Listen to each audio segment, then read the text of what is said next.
he is the winner by knockout. It earns the $1 million as the 2024 PFL Light Heavyweight World Champion, Douglas Yashamura.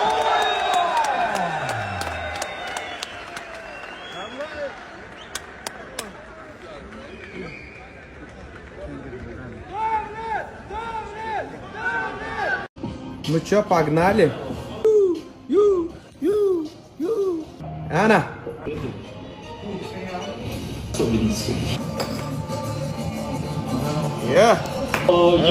Мано!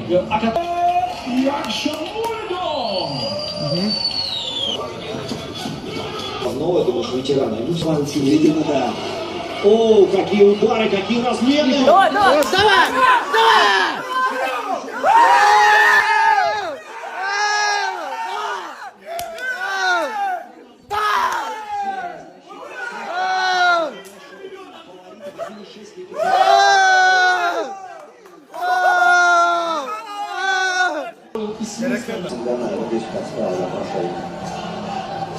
Вот, тот удар.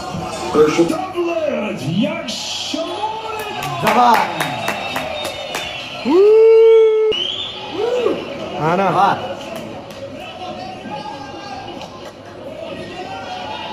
Это очень сильная поддержка. Спасибо всем. От души просто. Четко. Ощущение поведения сквозь этот бой, какой был план?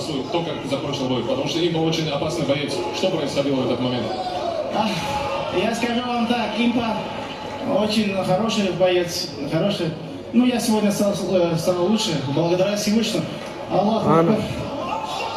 Listen, I can tell like this. Impa is a very good fighter, but today I was better than him, and help got me with that one. So you got the $1 million, and you won? Ты вернешься в следующем году. Иншаллах, конечно, я думаю, если Всевышний позволит, я хоть уже на следующей неделе готов драться. Of course, I think. Сезон начинается в апреле, так что времени до...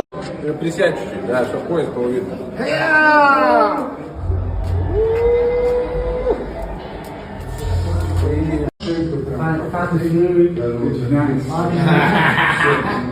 Someone's got to do the dirty.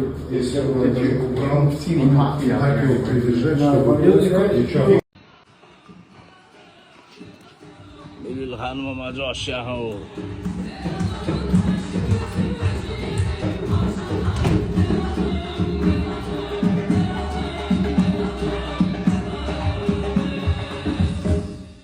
ay berekallah.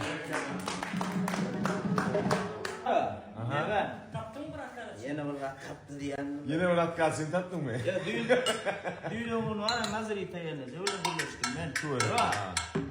Şu şey dedi. Ağzı bir olsanız bereketiniz başka olur dedi. Sağ ol.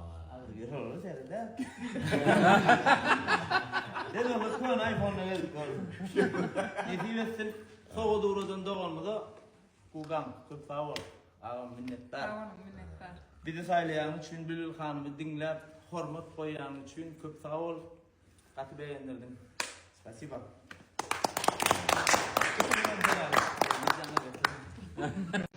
Yılgır yaz barında boloruz biten yanında Davutcan gülüp yaşa bir sena neme kaçacaksınız gayet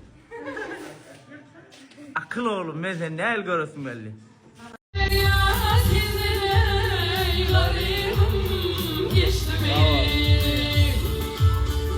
Buga, thank you, Buga.